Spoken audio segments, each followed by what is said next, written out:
भोले बाबा और मैया पार्वती कैलाश पर्वत पर पहुंचते हैं और कुछ दिनों बाद कार्तिकेय भगवान का जन्म होता है और कार्तिकेय जी के हाथों से तारकासुर का वध होता है। मैया पार्वती और भोले बाबा कैलाश पर्वत पर विहार कर रहे हैं। एक बार की बात है, देखिए अभी शिव चरित्र यहाँ से समाप्त होता है। जब राम कथा जिस दिन प्रारंभ हुई थी उसी दिन बताया गया था, आप लोग यदि सुने होंगे तो ध्यान होगा कि हमने बताया था रामचरितमानस में सबसे पहले बाबा गोस्वामी जी ने, जो कि ये रामचरितमानस है, फिर भी राम जी का चरित्र न देकर शिव जी का चरित्र क्यों दिया है? मानस में सर्वप्रथम बाबा भोलेनाथ की कथा क्यों है? ये इसलिए है, जब श्री याज्ञवल्क्य जी महाराज भरद्वाज जी को कथा सुनाते हैं, भरद्वाज जी कह रहे हैं कि प्रभु राम कथा सुनाइए, लेकिन ये सुना क्या रहे हैं? शिव चरित्र, शिव जी की कथा सुना रहे हैं। क्यों? क्योंकि ये देखना चाह रहे हैं कि ये राम कथा के योग्य है कि नहीं है। यदि ये इस कथा के योग्य होंगे तभी मैं ये कथा सुनाऊंगा। इसी कारण से याज्ञवल्क्य जी महाराज भरद्वाज जी को राम कथा न सुनाकर शिव चरित्र सुनाते हैं, शिव जी की कथा। कहते हैं यदि ये सत्संगी होंगे, यदि इनको प्रभु की कथाएं अच्छी लगती होंगी, सत्संग अच्छा लगता होगा, तब चाहे राम कथा सुनाए चाहे शिव कथा सुनाए, इनको सब अच्छा लगेगा। और यदि शिव चरित्र इनको अच्छा लगा तभी समझ लो ये राम कथा के अधिकारी हैं। राम कथा के ते अधिकारी जिनके सत्संगति अति प्यारी। बाबा गोस्वामी जी कह रहे हैं मानस में, वही राम कथा के अधिकारी हैं जिन्हें संतों का सानिध्य और भगवान की कथा प्रिय है। फिर वो कथा चाहे जिस भी भगवान की हो, भगवान राम की हो, कृष्ण की हो या फिर शिव जी की हो, किसी भी भगवान की कथा हो, वही कथा के अधिकारी हैं जिन्हें सत्संग प्रिय है, जिनकी सत्संगति अति प्यारी। याज्ञवल्क्य जी महाराज जैसे ही इस कथा को पूर्ण करते हैं शिव चरित्र को, कि ऐसे अब यहाँ शिव चरित्र समाप्त होता है। महर्षि भरद्वाज जी की आंखों में आज अश्रु आ गए। कहते हैं प्रभु धन्य है ये कथा, और धन्य है भोले बाबा जिन्होंने अपनी पत्नी का त्याग कर दिया, लेकिन मेरे प्रभु का त्याग नहीं किया। अभी याज्ञवल्क्य जी महाराज समझ चुके हैं कि ये राम कथा के अधिकारी हैं। अब प्रभु कौन सी कथा सुनाना प्रारंभ करते हैं? अब यहाँ से राम कथा प्रारंभ होगी। कहते भोले बाबा और मैया पार्वती कैलाश पर्वत पर आनंद पूर्वक अपना जीवन व्यतीत कर रहे हैं। एक बार की बात है, लक्ष्मी मैया कैलाश पर्वत पर आती हैं। अब देखिए भोले बाबा के पास तो कुछ है नहीं, इसलिए कहते हैं जिसके पास कुछ ज्यादा होता है वो थोड़ा ज्यादा अपनी अकड़ दिखाता है, खास करके उसके सामने जिसके पास बेचारे के पास कुछ नहीं है उसी के सामने ज्यादा अकड़ दिखाता है। अब मैया खूब तैयार होकर एकदम लक्ष्मी मैया कैलाश पर्वत पर आती हैं। कहती है देवी हमारे यहाँ निमंत्रण है आपका, आप कभी हमारे यहाँ कभी हमारे यहाँ आकर देखिए, कितना अच्छा लगता है। और देखिए हमारे पति कितना सब कुछ ला कर देते हैं, खूब श्रृंगार करके आई हैं। अब मैया पार्वती को बड़ा गुस्सा आता है भोले बाबा पे। वो तो चली गई आग लगाकर। अब इधर मैया भोले बाबा से कहते हैं नहीं, हमें भी अब घर चाहिए, हमें भी अपना खुद का महल चाहिए, सब कुछ हमें भी चाहिए। मैया कैसे भोले बाबा से विनती कर रही हैं। लोग कहते हैं ना कि भोले बाबा ने मैया पार्वती के लिए कुछ नहीं बनवाया, ऐसा नहीं है। भोले बाबा ने बहुत कुछ बनवाया था। अभी सुनिए क्या क्या बनवाया था। पार्वती बोली भोले से,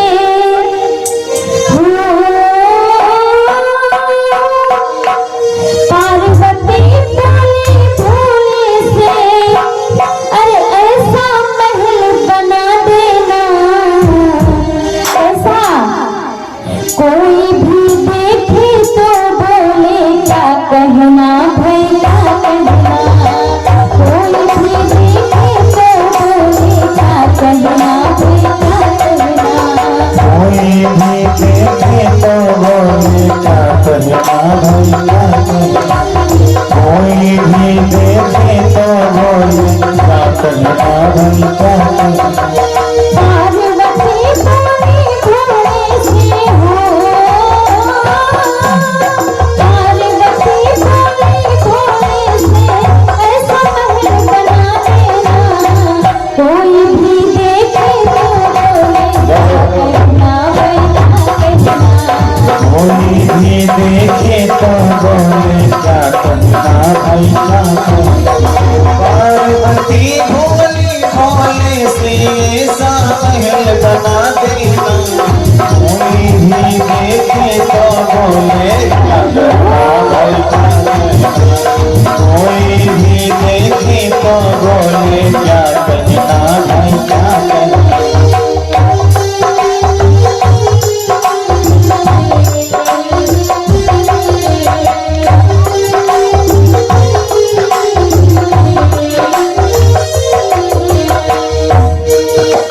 और देखिए सबकी अपनी अपनी इच्छा होती है कि घर जब भी बने तो हमारे अनुसार में बने। मैया भी ऐसी ही कुछ इच्छा लेकर बाबा से कहती हैं कि कैसा महल होना चाहिए। हीरे मोती सोना चांदी चमक रहे हो चम चम चम, हीरे मोती सोना चांदी चमक रहे हो चम चम चम, सोना चांदी हीरे मोती चमक रहे हो चम चम चम, सोना चांदी हीरे मोती चमक रहे हो चम चम चम। दास दासियां करे हाजिरी मेरी सेवा में हरदम, दास दासियां करे हाजिरी मेरी सेवा में हरदम। और देखिए मैया कहती है कि कैलाश पर्वत तो आपका ऐसा पर्वत है कि कोई भी बिना पूछे एंट्री कर जाता है, लेकिन वहाँ पर ऐसा नहीं चलेगा। मैया कहती है बिना इजाजत कोई आए हो,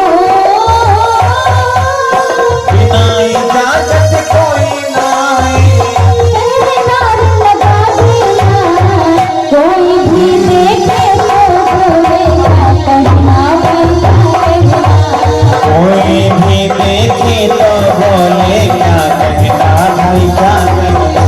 पार्वती बोली भोले से हो,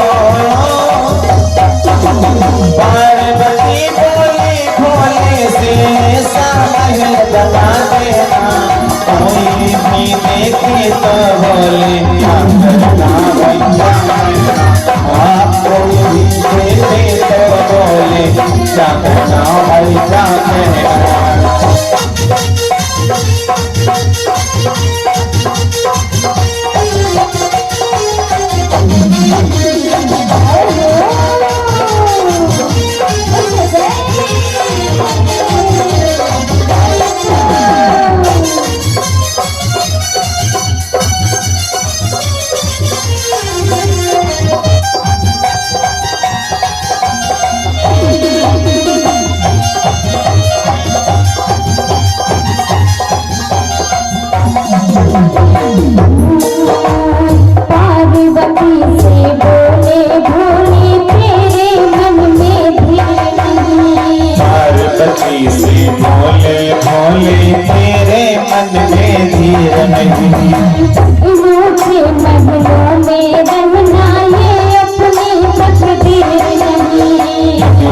ऊंचे महलों में रहना ये अपनी तकदीर नहीं।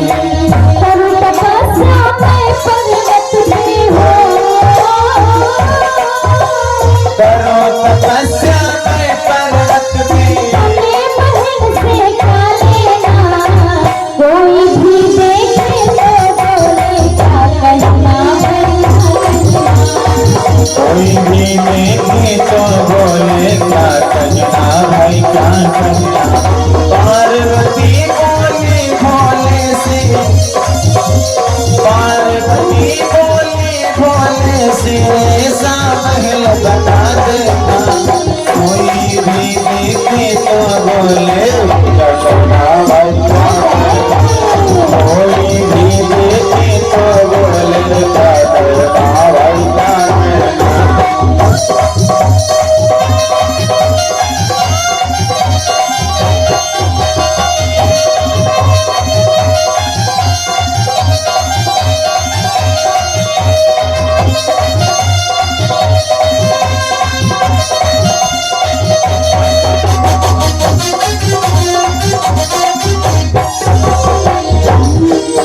अब देखिए, जब मैया को भोले बाबा खूब समझा लेते हैं, मैया किसी तरह से नहीं मान रही है।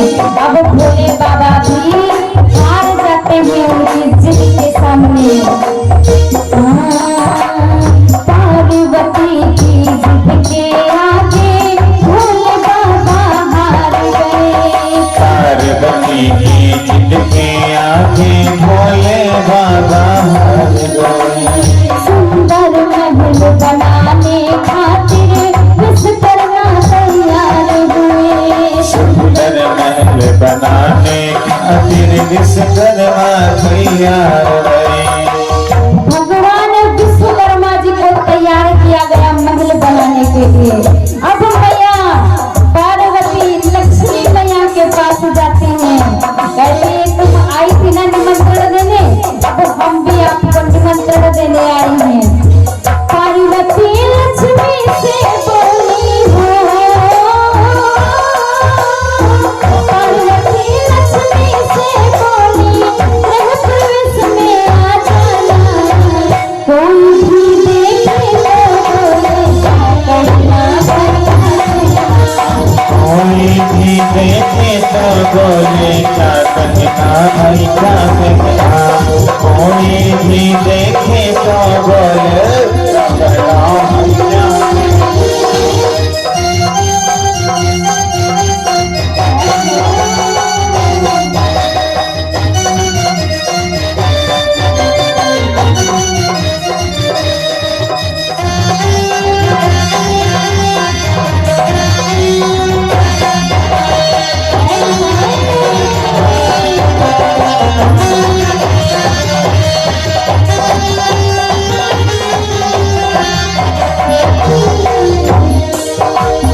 अब देखिए, महल एकदम बनकर तैयार हो गया है। गृह प्रवेश करवाना है। अब किसी पंडित को बुलाया गया। किस पंडित को? रावण का जो पिता था, क्या नाम था? कोई जानता है? कोई जानता है रावण के पिता का क्या नाम था? गृह प्रवेश करवाने खातिर पंडित जी बुलवाए गए। प्रवेश करवाने खातिर पंडित जी बुलवाए गए। विशेषवा बड़ा ही ज्ञानी गृह प्रवेश करवाए रहे। सर्वा बड़ा ही ज्ञानी गृह प्रवेश करवाए रहे।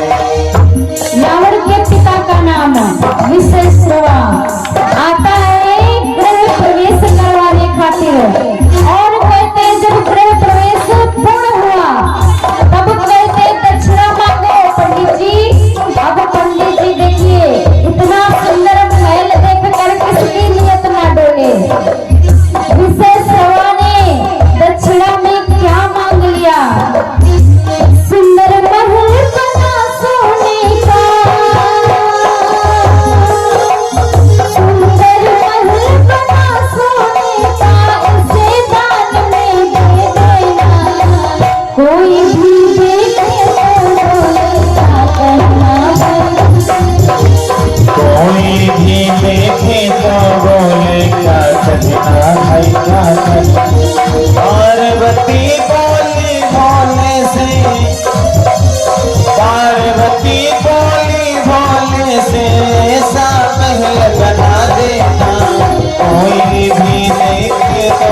बोलेगा हाँ भाई क्या भी देखे तो बोले क्या करना भाई क्या कहना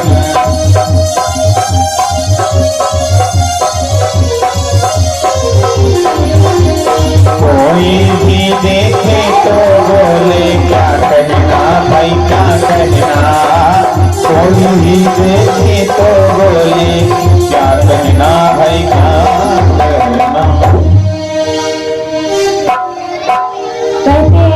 लोग कहते हैं ना भोले बाबा ने मैया के लिए कुछ नहीं बनवाया, ऐसा नहीं है। बड़ा सुंदर महल, सोने का महल भोले बाबा ने मैया पार्वती के लिए बनवाया था। विशेष रवा रावण का पिता आता है उस महल का गृह प्रवेश करवाने के लिए। जब दक्षिणा के लिए उससे बोला जाता है तो वो दक्षिणा के रूप में वही सोने का महल मांग लेता है। कहते जो ये रावण की सोने की लंका बनी थी ना, ये भोले बाबा ने मैया पार्वती के लिए बनवाया था और रावण के पिता ने दक्षिणा में ये मांग लिया था। बोलिए कैलाशवासी शिव शंकर भोलेनाथ की। बाबा गोस्वामी जी अब मानस का प्रारंभ करते हैं, श्री राम कथा का प्रारंभ करते हैं। कथा कहाँ से प्रारंभ होती है? कैलाश पर्वत पर भोले बाबा विराजमान हैं और आज भोले बाबा ऐसे विराजमान हुए हैं मानो शांत रस स्वयं शरीर रूप धारण करके बैठा हो। भोले बाबा को प्रसन्न चित्त मुद्रा में बैठे हुए आज मैया पार्वती देखती हैं और भोले बाबा के समीप जाती हैं। पार्वती भोले अवसर जानी गई शंभु पहिला तो भवानी।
पार्वती भले अवसर जानी।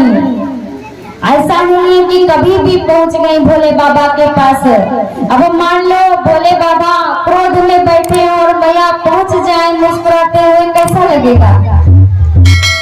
कभी कभी होता है ना, किसी किसी का पति बड़े गुस्से में बैठा होता है, लेकिन जो देवियां हैं वो पहुंच जाती हैं अपना कुछ राय लेकर कि स्वामी सुनो। अब वो तो क्रोध में पहले से ही बैठे थे, तो बरस गए उन्हीं पे। मैया ने भल अवसर देखा, ऐसा नहीं कभी भी पहुंच गई।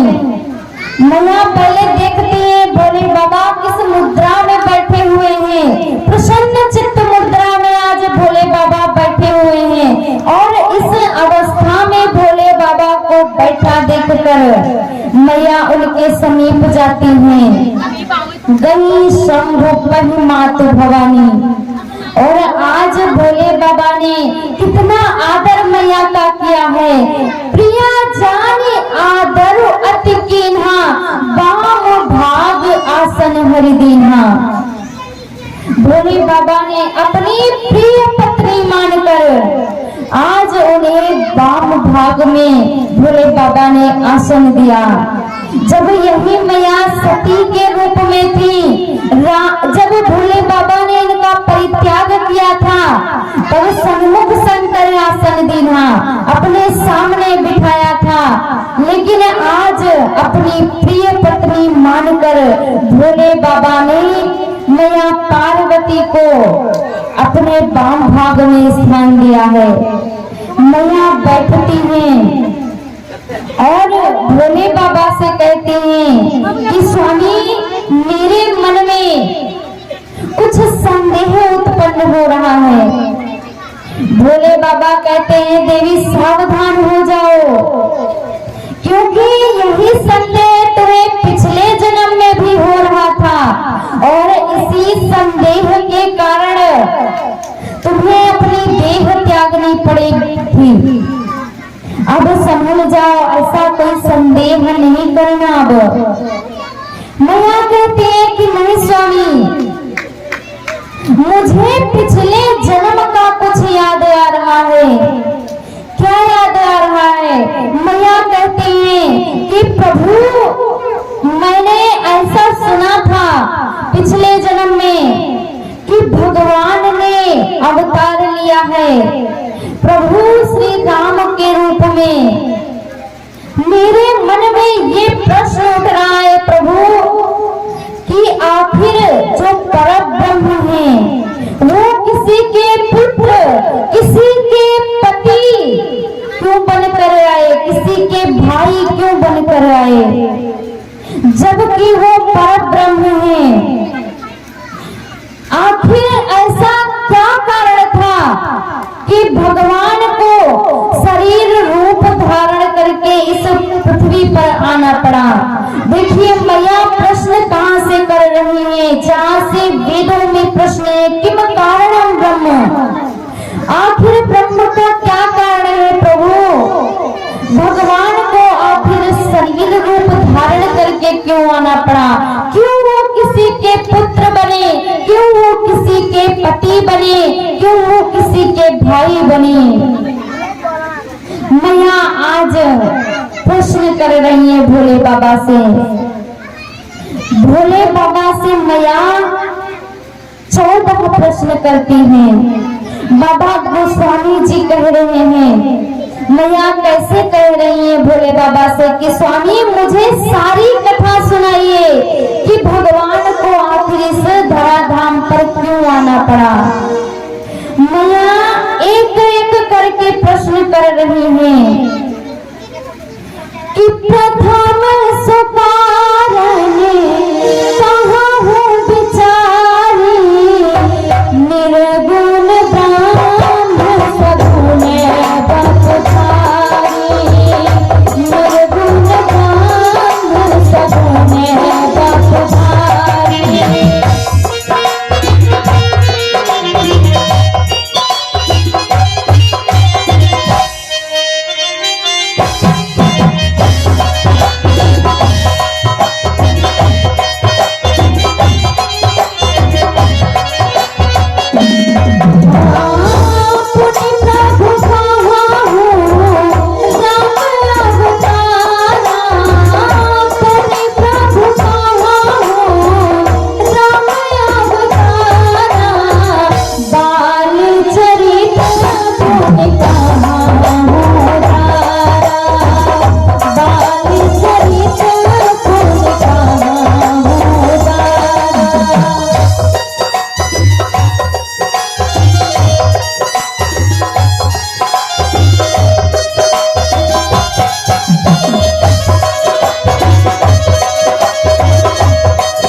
भोले बाबा से प्रश्न कर रहे हैं कि स्वामी मुझे एक एक करके प्रभु की सारी लीलाओं का वर्णन कराओ, प्रभु की सारी कथाएं मुझे सुनाओ प्रभु। बाबा मैया को समझाते हुए कहते हैं कि देवी तुम्हें क्या हुआ है? कहते भूत भावन भोलेनाथ की देवी ऐसे प्रभु पर संदेह नहीं करना चाहिए, संदेह से ही तुम्हारा क्या हाल हुआ था और फिर से यही कह रही हो। मैया कहते नाना प्रभु कब करे अस विमोह अब नहीं, प्रभु तब के जैसा मोह भ्रम अब मुझे नहीं है प्रभु। राम कथा पर रुचि मन माही। कहती है मैया की हे स्वामी अब मेरे मन में राम कथा सुनने की रुचि उत्पन्न हुई है। मेरे मन में ये इच्छा हो रही है कि हे नाथ अब मुझे राम कथा सुनाओ और एक एक करके उनकी सारी लीलाओं का वर्णन करो। पहला प्रश्न क्या है? प्रथम सोचारज कहूँ बिचारी, निर्गुण ब्रह्म सगुण बपुधारी। हे प्रभु पहला मुझे ये बताइए कि जो निर्गुण निराकार है उन्हें सगुण साकार के रूप में इस पृथ्वी पर आखिर क्यों आना पड़ा? जो निर्गुण है उन्हें सगुण रूप क्यों लेना पड़ा? सबसे पहले मुझे ये बताइए। भोले बाबा कहते हैं कि देखो देवी यदि संसार का कोई करतार है तभी इस संसार का आकार है। जैसे हम और आप हैं, बाबा कहते हैं कि देवी इसका प्रमाण तुम स्वयं हो। जैसे एक घड़ा होता है, घड़ा किस चीज से बनता है? किस चीज से बनता है घड़ा? मिट्टी से। घड़ा मिट्टी से बनता है तो उसे बनाने वाला भी तो कोई होता है ना, होता है ना बनाने वाला। और जब वो टूट जाता है तो फिर मिट्टी में ही मिल जाता है। ऐसे ही ये संसार है, ये संसार बना एक घड़ी के समान। और जब व्यक्ति अंतिम श्वास लेता है तो फिर जहां से आता है वहीं पहुंच जाता है। तो इसे भी तो बनाने वाला कोई होगा। ये संसार जो दिख रहा है इसे भी तो कोई बनाने वाला होगा। भोले बाबा कहते हैं कि देवी इसका प्रमाण तुम स्वयं हो। मैया कहती है स्वामी मुझे स्पष्ट रूप से सुनाओ, स्पष्ट रूप से बताओ कि जो निर्गुण निराकार है उन्हें सगुण साकार रूप लेकर क्यों आना पड़ा? बाबा कहते हैं कि देखिए देवी अगुण ही सगुण नहीं कछु भेदा। निर्गुण और निराकार में सगुण साकार में कोई भेद नहीं है देवी। अगुण ही सगुण नहीं कछु भेदा। जैसे पानी निर्गुण है, निराकार है, इसका कोई आकार नहीं है, पानी का कोई आकार नहीं है। लेकिन इसी पानी को यदि किसी गिलास में या फिर कटोरी में भरकर फ्रिज में रख दें, वो जमने के बाद एक आकार ले लेता है। जिस भी बर्तन में उसे रखेंगे उसी बर्तन का वो आकार ले लेता है। और फिर यदि उसे थोड़ी देर बाहर निकाल कर रख दिया जाए फिर से वो पिघलकर निराकार हो जाता है, फिर से उसका आकार समाप्त। ऐसे ही भोले बाबा समझाते हुए कह रहे हैं कि देवी ऐसे ही ये परमात्मा है जो निर्गुण निराकार है, लेकिन अपने भक्तों के प्रेमवश सगुण साकार के रूप में जन्म जन्मांतर इस पृथ्वी पर आते रहते हैं। सो केवल भक्तन हित लागी, केवल अपने भक्तों के प्रेम के कारण। कल भी बताया था कि भगवान इस धराधाम पर केवल रावण को मारने नहीं आए थे। रावण को मारना होता तो वो वहां से भी मार सकते थे।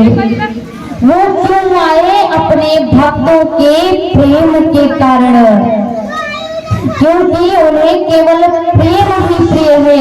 प्रेम से ही उन्हें बुलाया जा सकता है कहीं पर भी। कहते भगत के वश में है भगवान। भगवान हमेशा अपने भक्तों के वश में रहते हैं।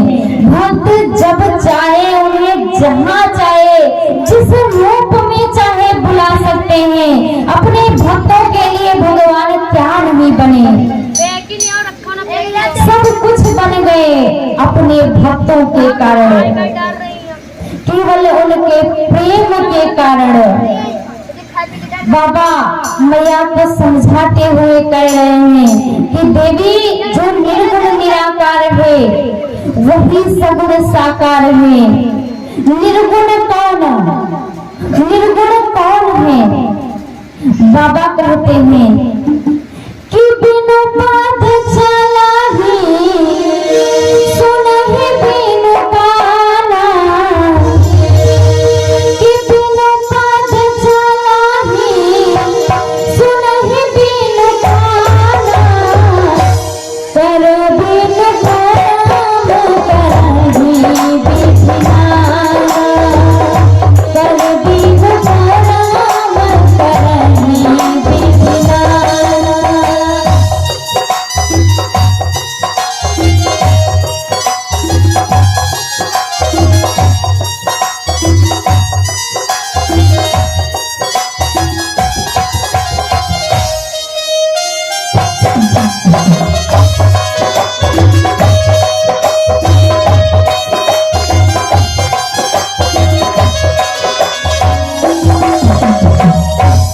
भोले बाबा मैया को समझाते हुए कह रहे हैं कि देवी जो निर्गुण निराकार है वही सगुण साकार के रूप में पृथ्वी पर आता है अपने भक्तों के लिए। निर्गुण, निर्गुण कैसा होता है? निराकार, जिसका कोई आकार नहीं है, जो बिना पैरों के चलता है, बिना कानों के सुन सकता है और बिना हाथों के अनेकों कार्य करता है, वो है निर्गुण निराकार। अब मैया फिर से भोले बाबा से प्रश्न कर देती हैं। कहते हैं कि स्वामी यदि भगवान आप कह रहे हैं ना निर्गुण निराकार ही सगुण साकार के रूप में इस पृथ्वी पर आया, तो अब आप हमें एक बात बताइए। कहती है देवी कि स्वामी यदि ये निर्गुण निराकार थे, राघवेंद्र सरकार निर्गुण निराकार थे, तो इन्होंने बिना पैर के कब चला? यदि ये निर्गुण थे तो ये बिना पैर के कब चले? बिना कानों के कब इन्होंने सुना? और बिना हाथों के इन्होंने कब कार्य किया? यदि ये निर्गुण ही है तो बताइए मुझे कब इन्होंने ऐसा किया? तो सभी जानते हैं। अभी आगे कथा ये वाली आएगी जब भगवान का जन्म होता है। भगवान छोटे से होते हैं, मैया उनका श्रृंगार करके पालने में सुला देती हैं और जाती हैं अपने प्रभु रंगनाथ की पूजा करने के लिए, अपने इष्ट देव की पूजा करने के लिए। वहां मैया भोग लगाती हैं अपने भगवान को और आंखें बंद करके बैठ जाती हैं। और जब मैया आंखें खोलती हैं तो देखती क्या है? अभी जिनको पालने में सुला कर आए थे वो यहाँ बैठकर भोग खा रहे हैं। यहाँ वहाँ दुई बालक देखा, मत भ्रम मोरे की आने बिसेखा। अभी जिन्हें पालने में सुला कर आए थे वो यहाँ बैठकर भोग खा रहे हैं। मैया दौड़ कर जाती है पालने के पास, देखती है प्रभु पालने में सो रहे हैं। मैया फिर यहाँ दौड़ कर आती है, देखती क्या है, प्रभु यहाँ भोग खा रहे हैं। अब बताइए, यहाँ मैया ने उन्हें चलते देखा? मैया ने उन्हें चलते नहीं देखा। फिर वो कैसे वहां से यहाँ चल कर आए? बिना पद चलहि, बिना पैर के यहाँ प्रभु चल कर गए। और सुने बिनु काना, तो भगवान ने बिना कानों के कब सुना? पूरी मानस में देख लो, बिना कानों के भगवान ने कब सुना? जब बाली से युद्ध करते हैं, बाली से युद्ध करते हैं प्रभु, और बाली को तीर मार देते हैं। बाली आज अंतिम सांस ले रहा है। अब वो भगवान से हाथ जोड़कर कहता है कि प्रभु, मैं बैरी सुग्रीव प्यारा, कारण कवन नाथ मोहि मारा। प्रभु, मैं बैरी और सुग्रीव तुम्हें प्रिय हो गया। क्या कारण था प्रभु कि आपने मुझे मारा?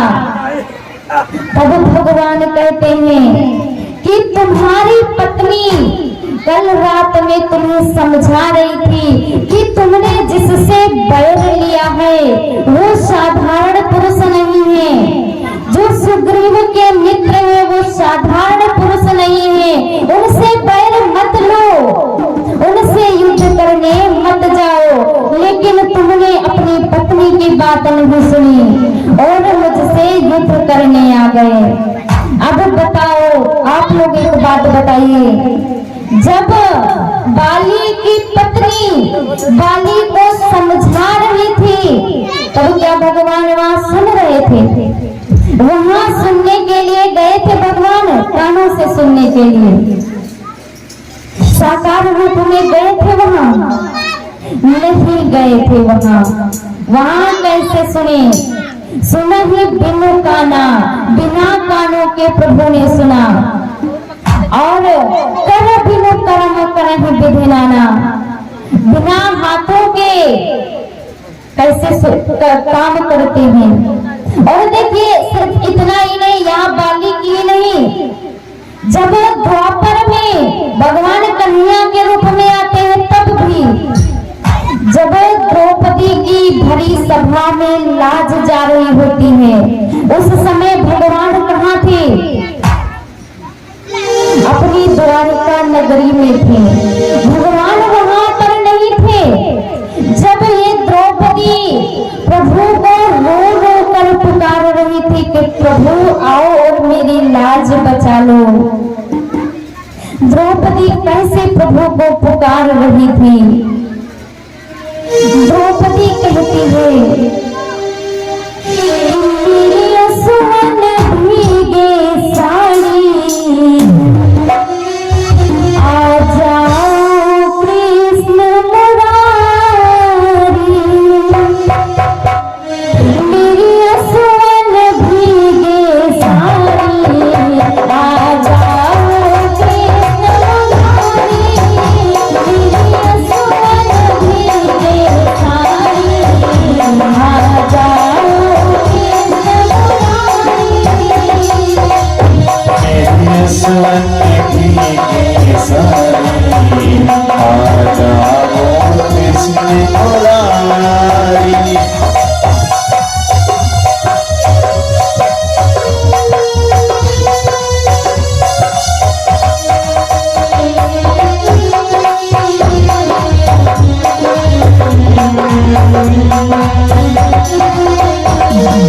और द्रौपदी रोते रोते कहती क्या है?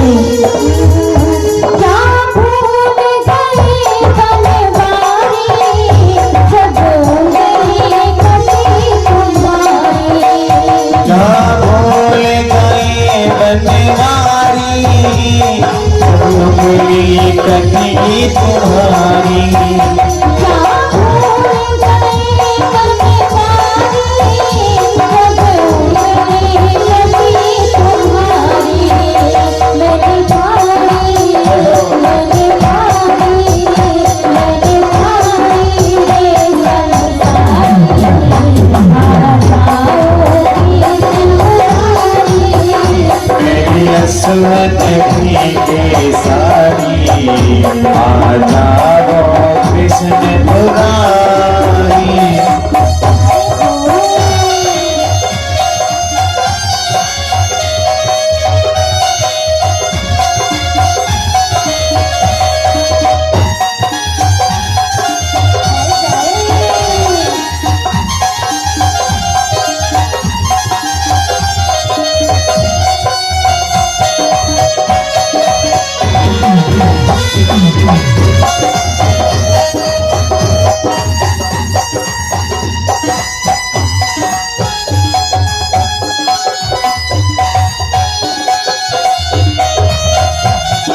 जिंदगी मुझ सारी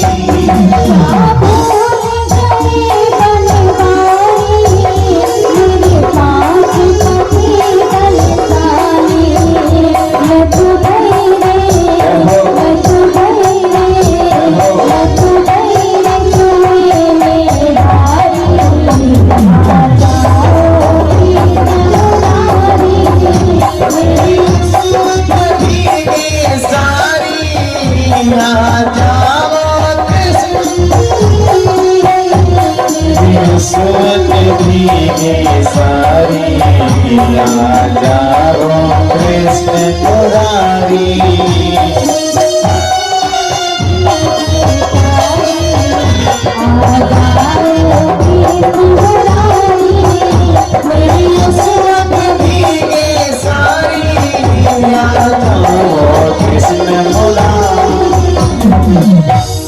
भूरि श्यावर रामचंद्र भगवान के जब द्रौपदी कन्हैया को पुकार रही होती है कि प्रभु आ जाओ, देखिए भगवान कब तक नहीं आते हैं, जब तक हमें अपने आप पर या फिर हमें भगवान के अलावा किसी और पर विश्वास होता है, तब तक भगवान नहीं आते हैं।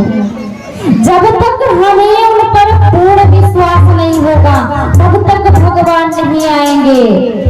द्रौपदी बुला रही है, पहले वो अभिमान करती है कि अरे यहाँ इतनी सभा बैठी हुई है, हमारे पितामह बैठे हुए हैं, ये हमारी लाज नहीं जाने देंगे।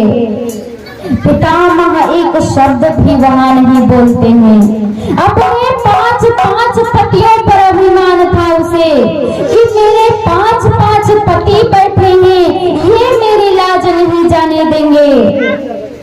पति भी कुछ नहीं बोलते, चुपचाप बैठे रहते हैं। अब ये कन्हैया को पुकारना प्रारंभ करती है और तब भी कन्हैया आते नहीं है। क्यों? क्योंकि उसने एक हाथ से अपनी साड़ी पकड़ रखी है और एक हाथ से कन्हैया को पुकार रही है कि कन्हैया आओ, मेरी लाज बचा लो।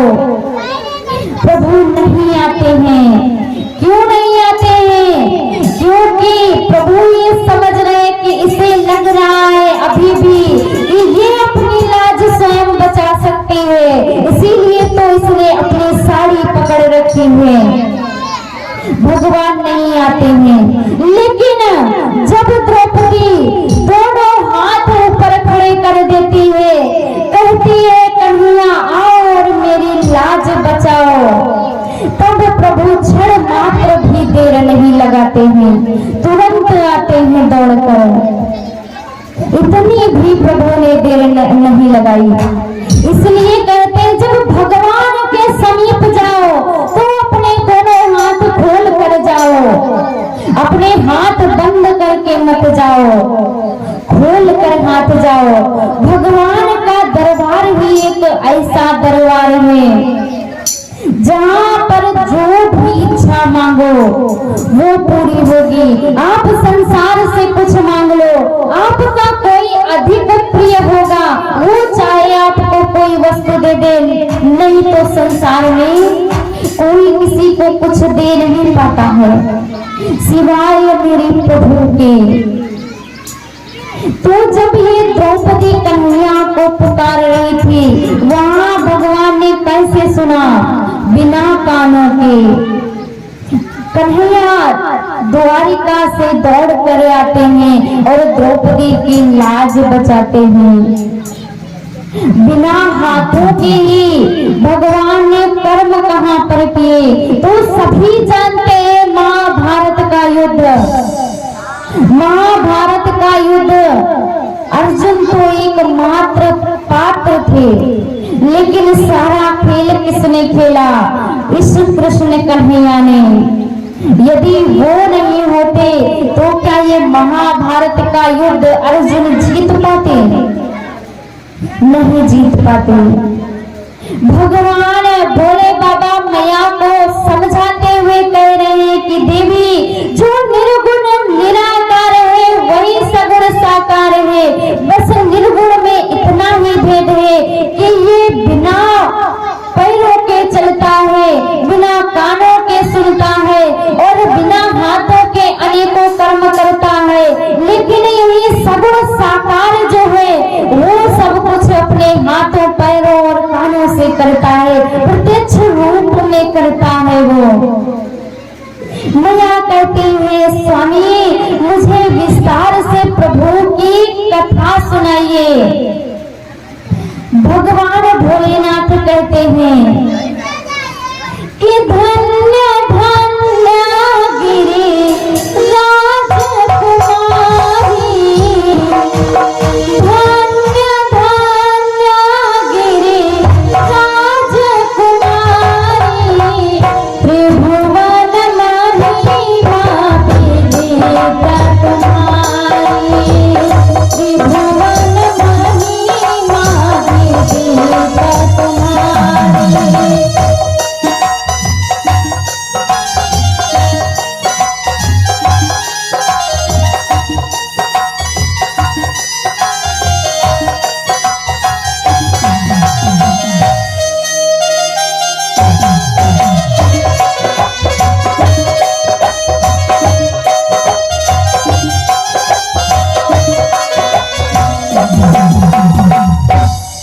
भोले बाबा मैया से कहते हैं कि धन्य हो देवी, और एक बार नहीं धन्य, धन्य धन्य हो। क्यों धन्य हो? भोले बाबा कहते हैं कि देवी तुमने संसार पर बड़ा उपकार किया है। कैसा उपकार किया है? अरे मेरे प्रभु की कथा को पूछकर उपकार किया है। यही कथा आगे चलकर लोगों का कल्याण करने वाली साबित होगी। धन्य हो देवी तुम। कहते कथा करने वाला एक बार धन्य होता है, लेकिन जो सुनने वाला और कराने वाला है वो बार बार धन्य होता है।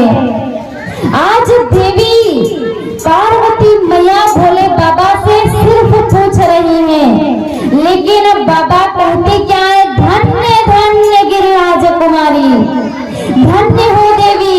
मैं तो एक बार धन्य हूँ, लेकिन तुम धन्य धन्य हो, क्योंकि तुम कथा सुनने जा रही हो। इस संसार पर तुम उपकार कर रही हो। ये संसार क्या है? संसार भव सागर है।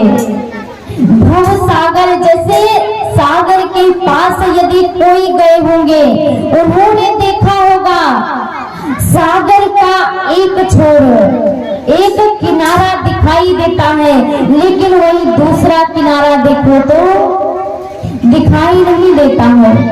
लेकिन ऐसा नहीं है कि दूसरा छोर है नहीं, है लेकिन दिखाई नहीं देता है। ऐसा ही ये संसार भी है, भव सागर, जहाँ आने का तो पता है, 9 महीने पहले ही पता हो जाता है, एक छोर दिखाई देता है, लेकिन जाने का कोई पता नहीं है। कब बुलावा आए और कब जाना पड़ जाए। ये संसार क्या है? भव सागर। भव सागर के समान है, सिर्फ एक छोर ही दिखाई देता है, दूसरा छोर इसका दिखाई नहीं देता।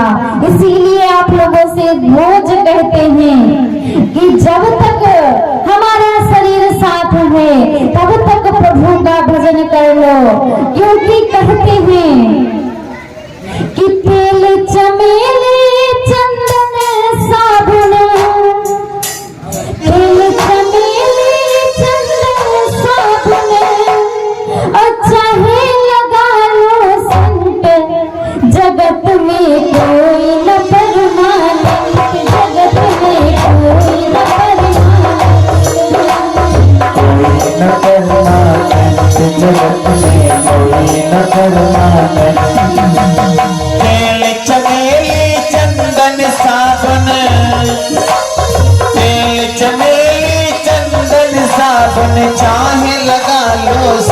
जगत में कोई न बलवान, जगत में कोई न बलवान।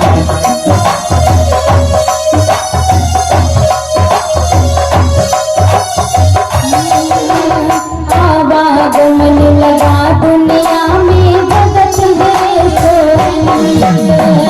आवागमन लगा दुनिया में जगत है रेस्टोरेंट, बिचारे जगत है रेस्टोरेंट। आवागमन लगा दुनिया में जगत है प्यारे जगत है रेस्टोरेंट, प्यारे जगत है रेस्टोरेंट।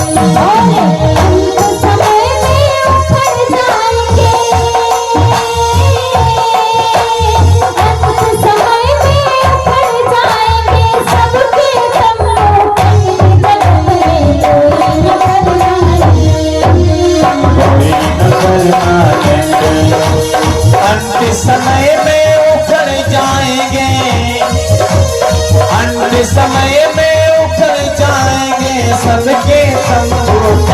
जगत में कोई न बलवान, जगत में कोई न बलवान।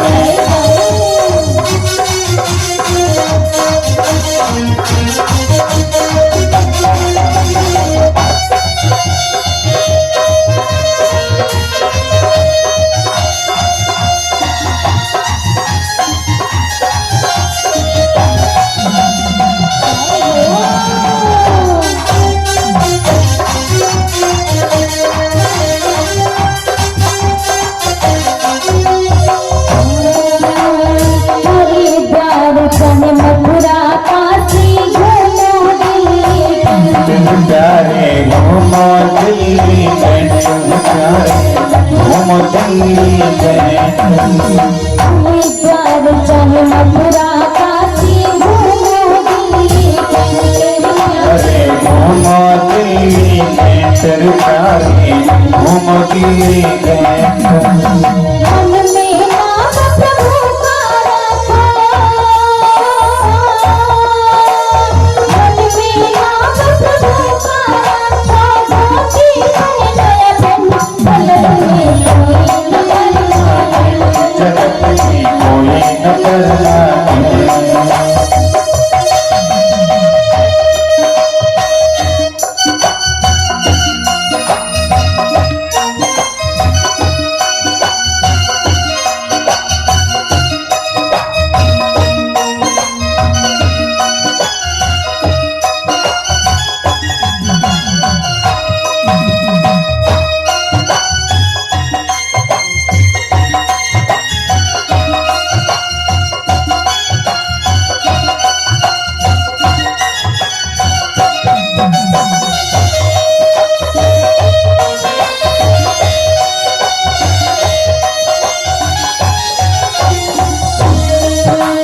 साधु संत की संगत कर लो, ये सच्ची गरमेंट, प्यारे ये सच्ची गवर्नमेंट, प्यारे ये सच्ची गवर्नमेंट।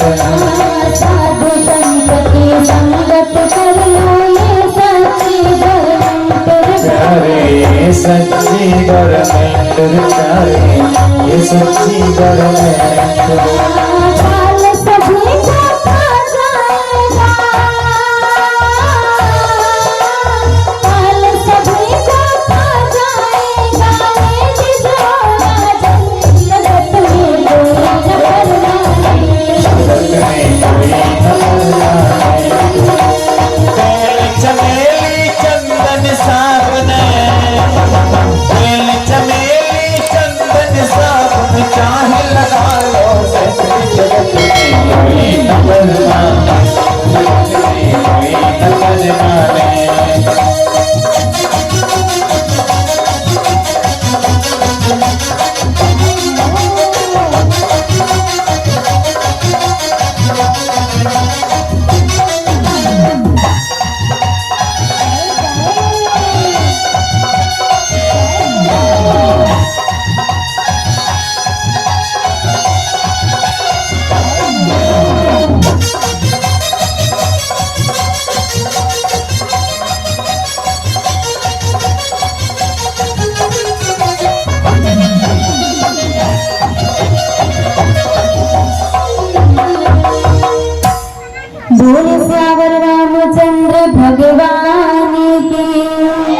कहते तेल चमेली चंदन साबुन चाहे आप जितना भी पोत लो, लेकिन वो परमानेंट के लिए नहीं है महाराज। जैसे ये हमारा शरीर कोई परमानेंट के लिए नहीं है, कोई सर्टिफिकेट लेकर यहाँ नहीं आया है कि नहीं महाराज हम तो रहेंगे ही रहेंगे।